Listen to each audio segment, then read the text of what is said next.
Intention creates a practice ground for integrity and accountability.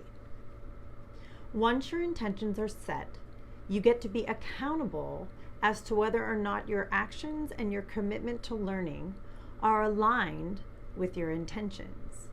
This is also known as integrity. Asking that question and answering yes or no objectively gives you the options to course correct. After we set intentions, we will get into learning the DBT skills. Mindfulness comes first. This, in and of itself, is intentional. When we are mindful, we develop the ability to observe without judging, comparing, or assuming what our actions mean. We learn to slow down and live effectively in the moment. Mindfulness also helps us separate doing from being and helps us balance the work of meeting goals while letting go of timelines and attachment to how that process looks and or needing to meet those goals, period.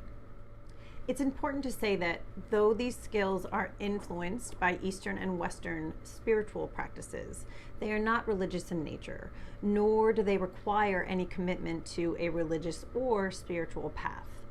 In the worksheet for this lesson, I will ask you to self-identify so that you can listen from the truest and best version of yourself.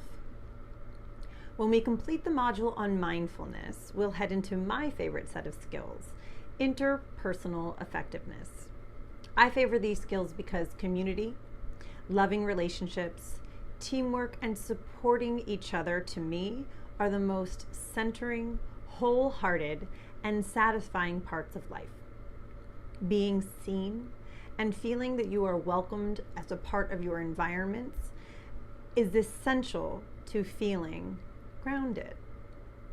It is true that no man is an island. If we don't have these types of connections, we tend to feel shame, alienation, separateness, and anxiety. You belong. You are welcome. You matter. Growing in your skills with others is the doorway to seeing and experiencing this in your depth. Trusting this part of life and the people you surround yourself with creates security. You will learn to manage and feel safe in conflict. Ask for what you want. Know what you need. Get that no is a complete sentence. Feel courageous enough to use your no while respecting yourself and others. We will also cover how to accept when you or others in your life change and how to end destructive or toxic relationships. One aspect of skillful intimacy is being able to leave with love. Next, we have emotional regulation. Did you know that some people are actually neurochemically predisposed to sensitivity? I find this to be a superpower when it's harnessed. Our culture is a little afraid of that superpower.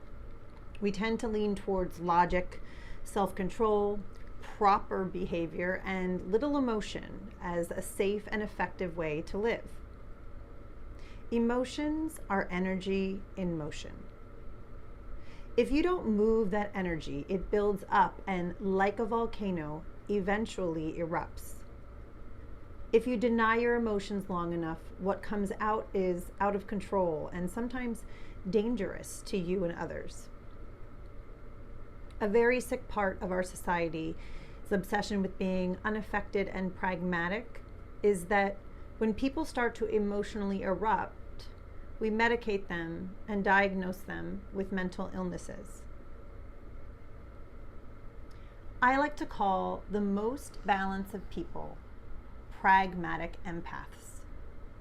They balance their logic and realism with the emotions and empathy.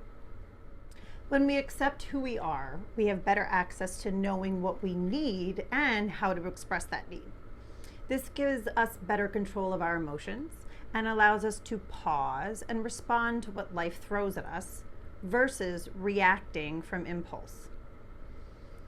We will touch on understanding emotions, though that will be a module in and of itself at the end of the course.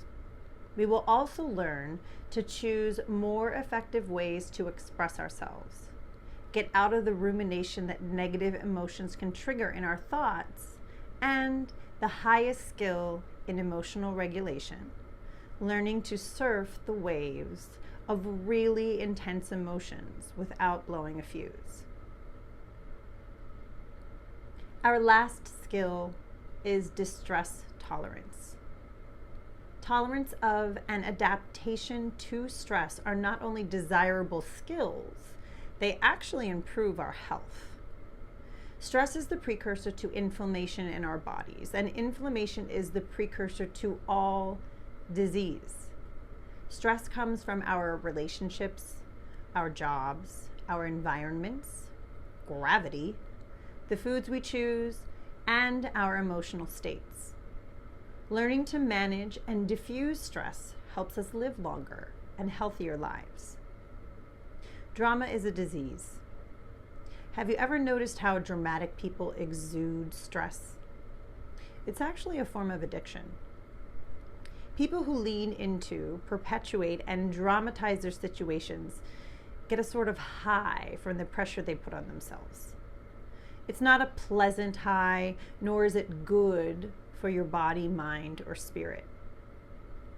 We need to look at our difficulties in the face and learn to stand rooted in reality so we can see them clearly and create a plan to work through them. We can't run from our crises. This is another place where we have to take responsibility, be honest with ourselves, and lean into the discomfort. So that's DBT, and that is where we are going.